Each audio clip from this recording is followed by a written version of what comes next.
بسم الله الرحمن الرحیم. امید دارم همتون خوب و سلامت باشید دوستان عزیز. هیله لرم چې ټول به راته روغ او جوړ اوسئ. نن غواړم تاسو سره د کابل او د ولایتونو نوبدهی سره شریک کړم. امروز میخوایم نوبدهی کابل و ولایت‌ها همراهتون شریک بگذارم.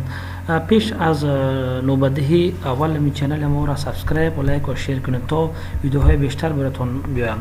کسایی که راجع به پاسپورت مشکلات داره میتونه که به اینجا مراجعه کنه، به چنل یوتیوب اسکیم اینجا مراجعه کنم و تمام معلومات راجع به پاسپورت و ویزا بشردوستانه برزیل و روسیه، البته بورسیه روسیه و دیگه معلومات مهم که راجع به پاسپورت می باشه اینجا تمام به هر یکی ویدیوها را اپلود کرده، میتونید شما در اینجا مراجعه کنید و تمام ویدیوها را ببینید تا آخر و مشکل خود حل کنید. الان میایم راجع به نوبدهی و ولایت‌ها. روز از تاریخ 402 ماه هفتم تا تاریخ 16 نن تاریخ سوال سودوا کال د میاشتې 14 تاریخ ده. نن غواړم تاسو سره د کابل او د ولایتونو هغه نوبدهی سره شریک کړم. امروز ما خو نوبدهی کابل و ولایت‌ها همراهتون شریک بگذارم. کابل فعلا 401 5 هفته است. کسایی که به این تاریخ ثبت نام کرده است میتونه فرمای خود چک کنه و دانلود کنه و بعضی ها تاریخ نهایی را مشخص کرده و بعضی ها تاریخ بیومتریک را مشخص کرده.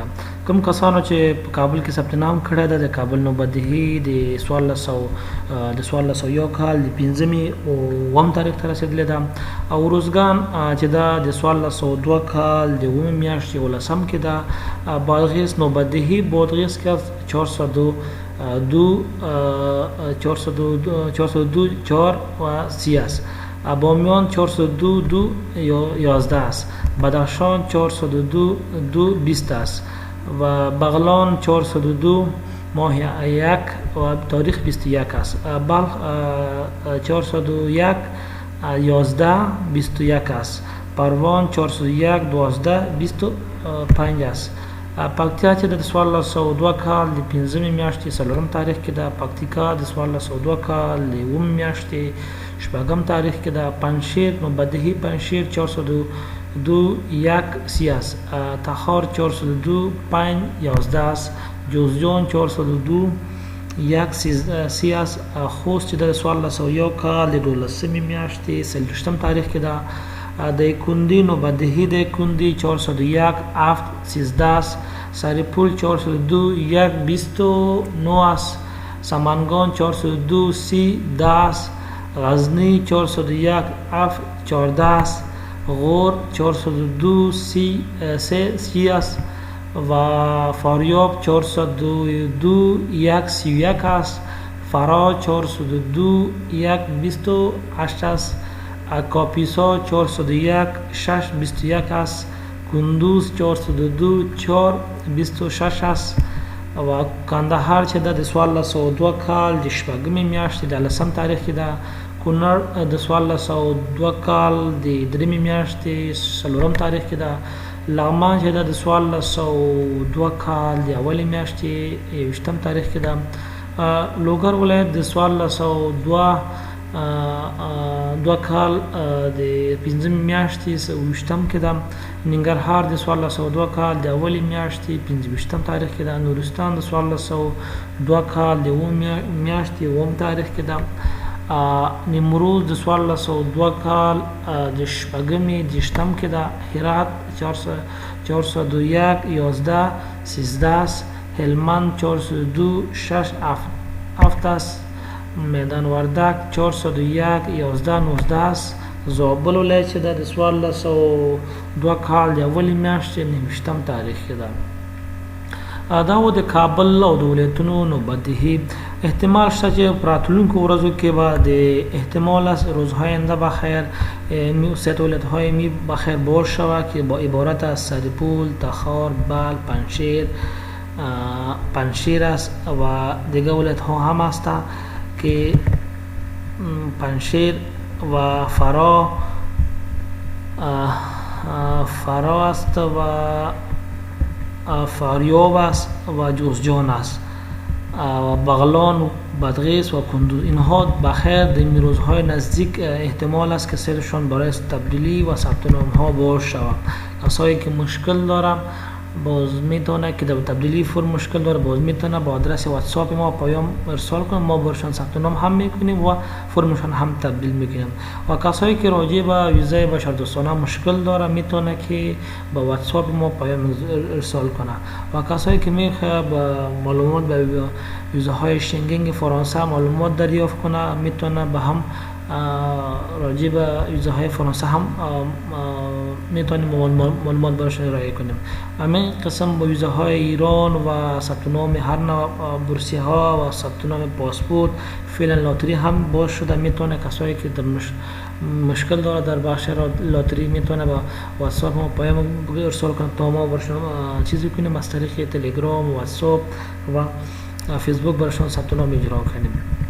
همین خدمات ما هست. انشالله راجع به پاسپورت کدام مشکل داره میتونید زیر می ویدیو پیام بگذارید، کامنت کنید تا براتون ویدیوهای خوب و مهم تهیه کنیم و مشکل شما را حل کنیم. کوم کسان چې د پاسپورت په ارتباط باندې مشکل لري، کوم وړاندیز لري د ویډیو په ارتباط باندې یا د بورسي په ارتباط باندې، د پاسپورت په ارتباط باندې یا د ویزو په ارتباط باندې، کولای شئ د ویډیو لاندې د خپل کمنټ ورکړئ تر څو موږ د هغه په ارتباط باندې تاسو سره ویډیو شریک کړو او تاسو مشکل حل کړو. فعلا لپاره برای فعلا در کابل ولایت‌ها البته توضیح ولایت‌ها البته تعدادشان کم شده. مثلا قبل 6000 بود، فعلا در کابل 4000 توزیع میشه. همین قسم دولت ها هم قبل در ولایت ها 200 توزیع میشه یا 200 توزیع میشد، باز ولایت ها تا 300 400 توزیع میشد. البته فعلا در تمام ولایت ها بغیر از هرات 50 جل توزیع میشه. و کسایی که مشکل داره، مشکل مریضی داره، اونها باز میتونه که از طریق صحتنامه ولایتی مکتوب دریافت کنه. در هفته 2 بار 3 بار هر ولایت ها حق داره. البته روزانه باز ولایت ها هستن که سهمیه‌شان که بلند باشه، اونها باز از 10 نفر گرفته تا 50 نفر مریض ها را چیز میکنه، اونها مکتوب های مریضی میته، عجل میته، پاسپورت های عجل برشون میته.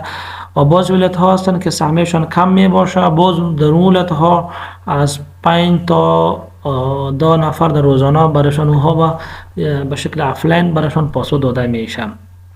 و کسایی که مثلا اقامه داشته باشه از کشورهای بغیر از ایران و دیگه ایران و پاکستان، دیگه کشورها اقامه داشته باشه یا پاسپورت استیکری داشته باشه، اونها میتونه که به ریاست عمومی مراجعه کنه و پاسپورت جدید برشان داده میشه، برشان میته.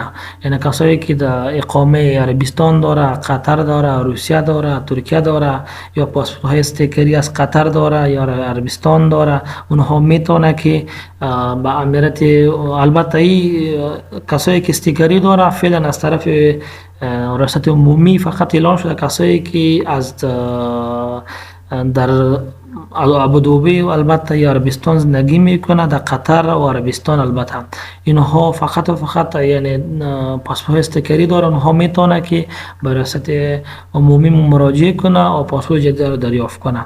مگر فعلا کسایی که مثلا در دیگه کشورها هستن، مثلا در کشورهای اروپایی، اونها باز نمیتونه که مراجعه کنه. اگر پاسپورتشون استیکری هم باشه اونها اجرا نمیشه.